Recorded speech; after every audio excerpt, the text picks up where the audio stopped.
Hello and welcome to South2North, coming to you from the One Young World Summit in Johannesburg. I'm Haru Mutasa, standing in for Rudi Klavi. Today we're talking about unemployment with three young leaders. But first, I spoke to Sir Bob Geldof about the challenges facing young people today. Welcome to the show. Thank you. Why are you here at the summit? I've done it every year. It's only when I get here I realise it's, especially when they ask questions, they introduce themselves from Azerbaijan, Turkey, Venezuela, China, Russia, the States, all the countries of Africa, and you kind of go, that's pretty wild. And they're engaged, which is the thing that spurs me, really. Those people go back to their countries. They are deeply coherent, they know how to organise, and they act in a political manner. That's the correct thing to do. If you want change, engage with the agents of change. The agents of change in our world are the politicians. Engage them. So what is your advice to these future leaders? Well, some of them will be future leaders. You would just simply say, because they were elected by their peers to come to One Young World, that they're the ones who are making the action. Out of that, certainly, are serious political leaders within the next 10 years. There's the famous Gandhi quote, if you want to try anything, first they ignore you, then they laugh at you, then they fight you, and then you win. So it's just, be persistent, have a clear objective, just keep your eye on the prize.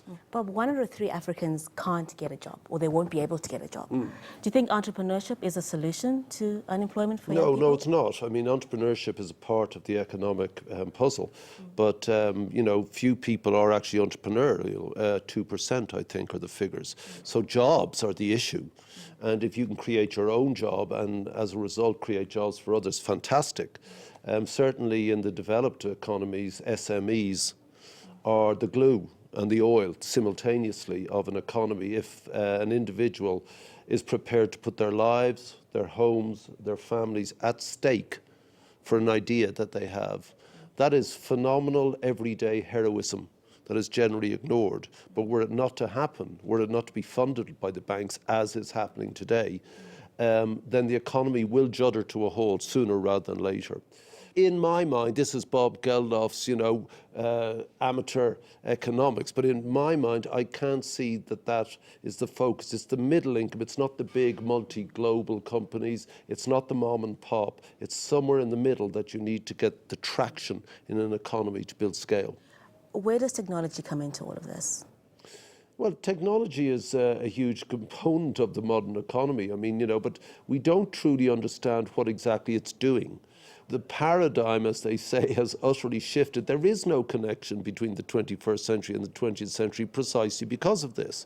So when money met technology and became multiplied by human greed, the world economy went ballistic. And we couldn't understand what was happening to it and the speed it was operating at. And of course, in the confusion and the fact that nobody knew what was going on, you could get these gangsters operating this economic chicanery with derivatives, things people couldn't understand. You got greed at the highest level of banking. Fixing the interbank lending rate is fraud. It is gangsterism. It's removing billions on a daily basis from the world economy. So where the economies collapse, which puts tens of millions of people into misery, still today. It ruined countries. If technology destroys outmoded industries like mine, the record industry, I'm a pop singer, or publishing, books, newspapers, which it has destroyed, it is also likely that it destroys outmoded logics. And the logics we're still living to are the politics and economics of the last century. They no longer pertain. Is it worse in the global south, the developing world? Yes, it is, because that's where tradition meets the modern and can't deal with it. But give employment to people where they have a dignity, where they're allowed to acquire the status to live as humans, then you get a shift in all of these things. You get a growth of an economy that can give health and education. The more educated you are, the less you behave in this irrational manner, the less you adhere to traditionalism. At least that's safe. That doesn't shift. This has existed in my society forever. Therefore, it must be good, because everything else is so confusing in this world. It's Should refreshing. we then be pushing entrepreneurism, empowering women so that The reasonable man adapts himself to the world. The unreasonable persists in adapting the world to themselves. That's the entrepreneur. They leave the confines of the home where there's been a focus on them, or their school where there's been a focus on them, and they go, hello world, here I am. And the world says, dude, so what? You know, it is a very coldly indifferent world. So what's the solution for the rest of us then? The first thing is education. Out of that will come an economy of scale. So you do need aid. You do need debt cancellation, all that stuff I've banged on about for 30 years. You do need massive inward investment from the Chinese for raw materials and from the West for, building businesses. And you do need a social glue. What is that glue? In Africa's case, it's the mobile phone. There's very little infrastructure here. This became a virtual infrastructure. Once you had the money available to trade, they began trading through this thing, and you got liftoff on the African continent. So 7 of the 10 fastest growing economies in the world today are on this continent. My generation has seen a lot of problems, issues, right? And we blame your generation for it. Yes, you're quite right to. So where did you guys go wrong? All generations fail, but ours more spectacularly than most. You don't know, exactly what went wrong retrospectively, because we're still living through the chaos of the economies. I don't think anybody saw technology developing in the way it did. There has to be, and there will be, a new politics, because there will be a new economics. Do you think the answer is in the developing world? Or will come from the developing world? You've never seen a global youth movement, an Irish movement like is happening in Africa today. They're hemorrhaging out of the rural areas and into the cities. So what do these teenagers, because half the population of the continent are teenagers, what do they want? Yes, they want health, power, education, clean water. Yes, of course they want that. But they also want Nikes and iPads. And they're going to get that. So, as the demographic of Europe gets older, so 3 young people are paying for the rest of us to have our pensions, that's not sustainable. So what's your personal advice to young people? Grow up. Grow up. Elaborate? No. Because we all think we're grown up. We think we're here, we've made it, we're the new generation. There's no virtue in being young. Harping on about the future is yours. Of course it is. You've got another 50 years to live. I mean, I hate all this guff, Young people need to be radical because they have everything to gain. Mm-hmm. Old people are radical because they've got nothing to lose.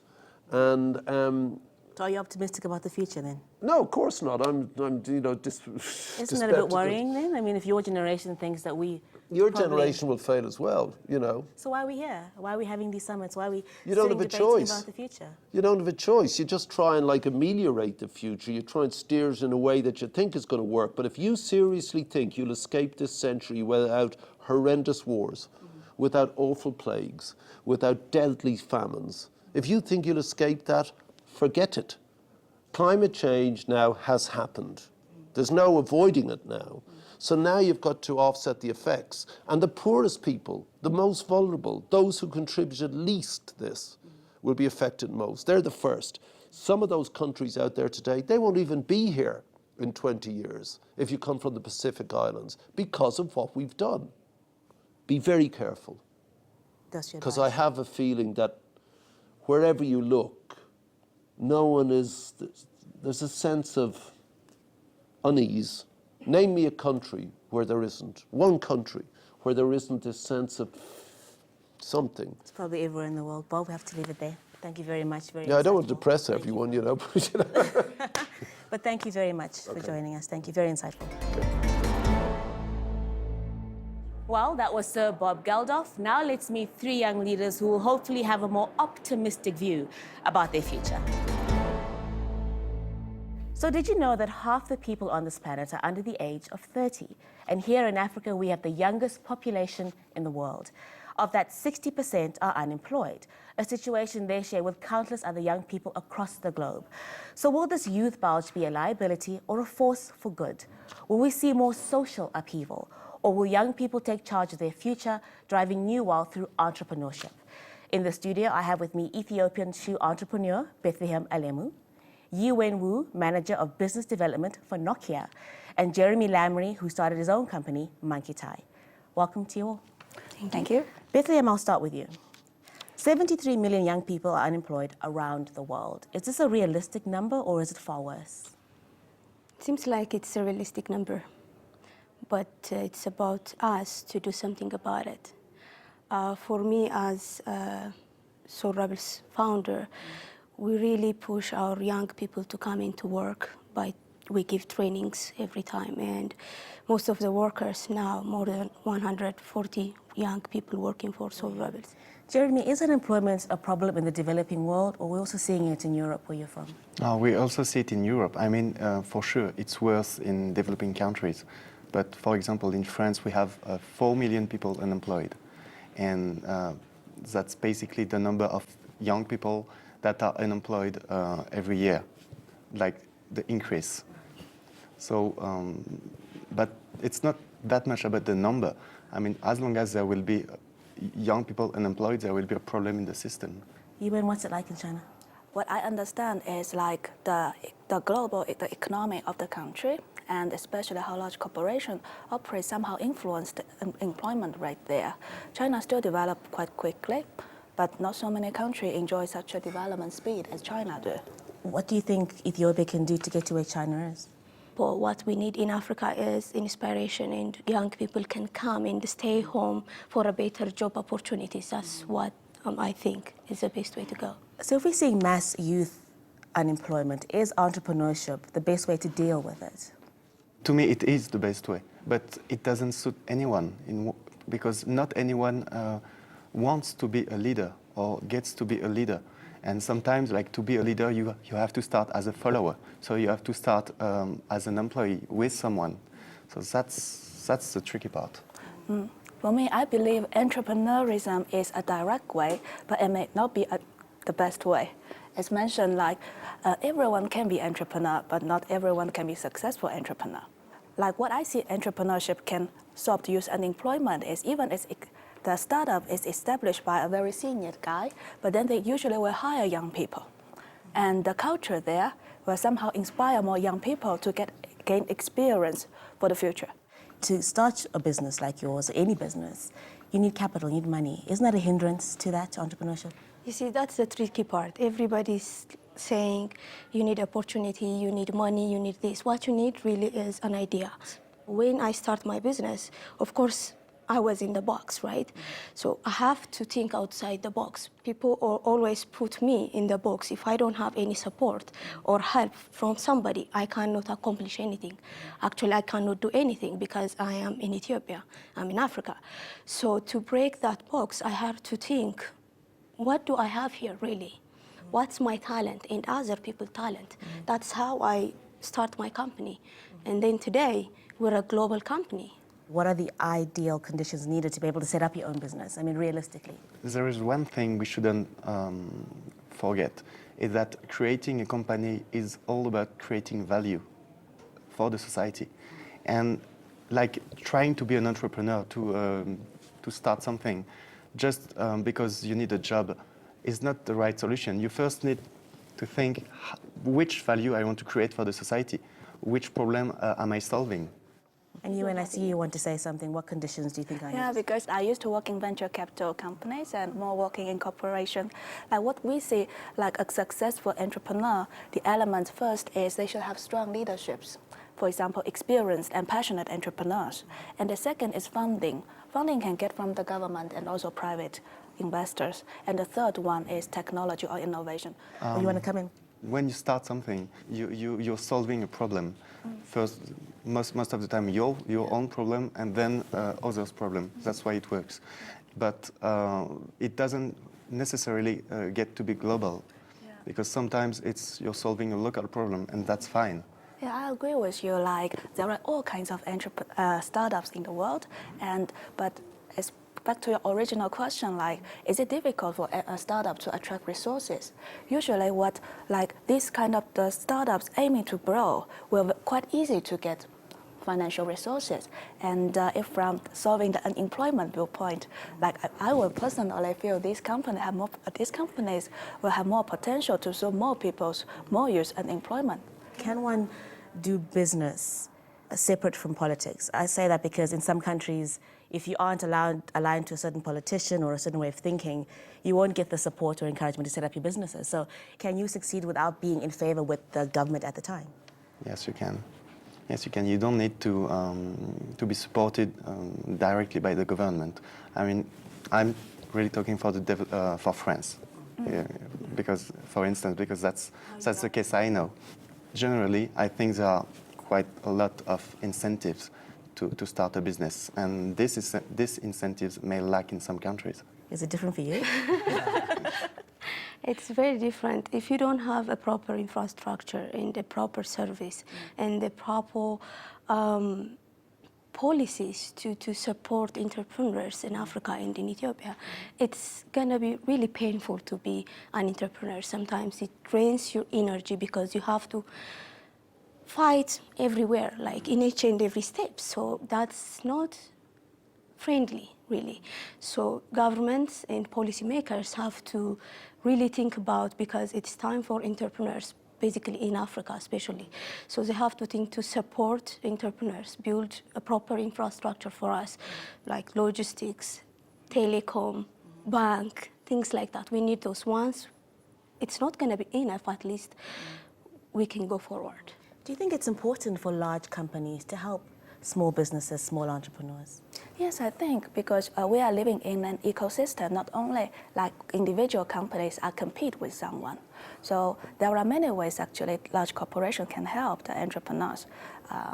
Like financial support is one way, and a lot of large corporations set up their own incubation service, so that mentoring how entrepreneurs how to be an entrepreneur.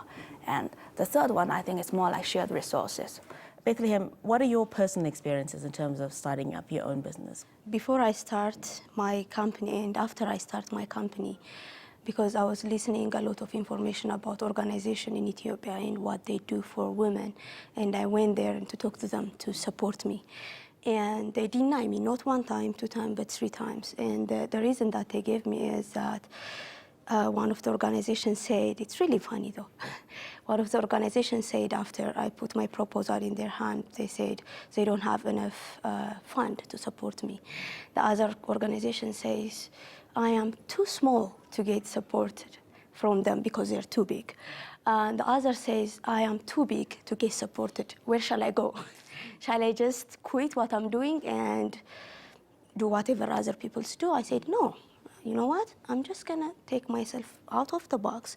I'm not gonna think that somebody's gonna come and help me, but I will help myself. To become a good entrepreneur, you need to be smart and educated. Doesn't it lead to social upheaval in some communities, like we saw in Egypt, in Tunisia recently?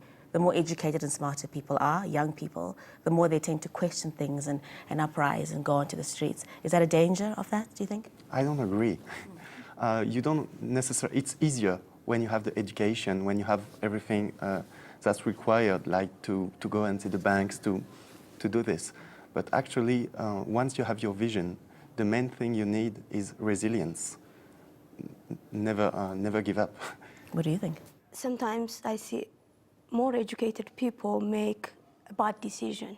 I'm not saying that education is not helpful. It's very, because it's going to make you aware of what you're doing, and then you're going to get down to the floor and then build your business from scratch, right? So you need to have a plan.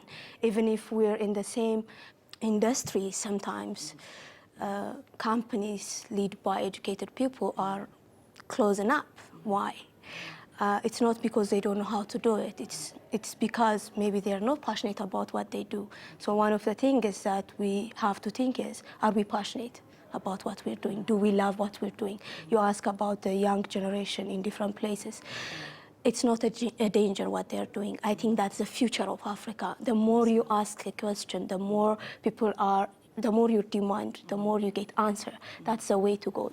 True. Yeah, like a successful entrepreneur should be passionate and experienced. Like education is a source for the experience, but it's not the only one. And sometimes, if someone do not receive a lot of academic education, but he has a lot of experience in the real business world, have hands-on experience and know how to solve the issue, and know customers' need, and know how to lead the people, I think that he or she might be even better candidate for. How do your companies make a difference? Let me start with you, Bethlehem.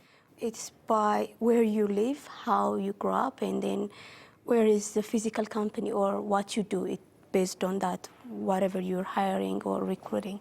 For me, I find it interesting to collect young people and to train them because they don't have any background specifically for my kind of work. Yuen, how do you make a difference? People always say you can give someone fish or teach someone how to fish. And inside Nokia, we established this bridge program. So it's more like incubation center, more specifically to Nokia's previous employees. So basically, the company gave out these grants case by case. You submit your business idea, then the committee will review and challenge you, and you review it. Then you receive grants, and you receive mentoring service from external companies, and Nokia paid the money. Your shoe label has gone global. Yes. You believe in fair trade and are eco-friendly. But how do you make a profit? I mean, isn't it difficult? Yes, that's, people want companies are going that way to make a difference in basically in communities. But if you blend your idea, if your idea comes from local community, if you start a business based on the culture that you have and you're empowering the actual workforce that you have in your company, that's what you do. So we label it in that way because it makes sense, but we say all the time, we are a fair trade company by DNA, which means when we start Soul Rebels, we see the opportunities and we wanna invest on the people. We wanna invest in our workforce. How? We train them. We paid 5 times than the other companies in the same industry in Ethiopia. We give them the best, the best service that we can get. The service that I'm saying is, for example, we give really high quality service to our customers, right? Because they keep coming to buy your product. But if you don't give a service as a quality as that you give a service for your customers, to your employees, then you don't have a workforce to produce your product. That's what you need. Are you wearing your product now? Of course. Can we see it? Do you mind taking it off and showing? No. So that's an example of the shoes This you is make. an example of my product. This is like more than 95% of the materials comes from Ethiopia, local. So there is a lot of people involved in this. This is like artwork. And Yuen, would you wear this? Yeah, it looks cool. We believe in Soul Rebels. Everybody can find their Soul Rebels pair. So Exactly. today we're really proud because we managed to open stores, branded stores in Taiwan, in Singapore, in Spain. So basically, you're growing. Exactly. A lot of young people watching here want to do exactly what all of you are doing one day. What advice do each of you have to people watching on how to make it out there in the big world? For young people who want to do something, I would like to say, take a risk. Believe in yourself and in your idea because we are all taking a risk in life.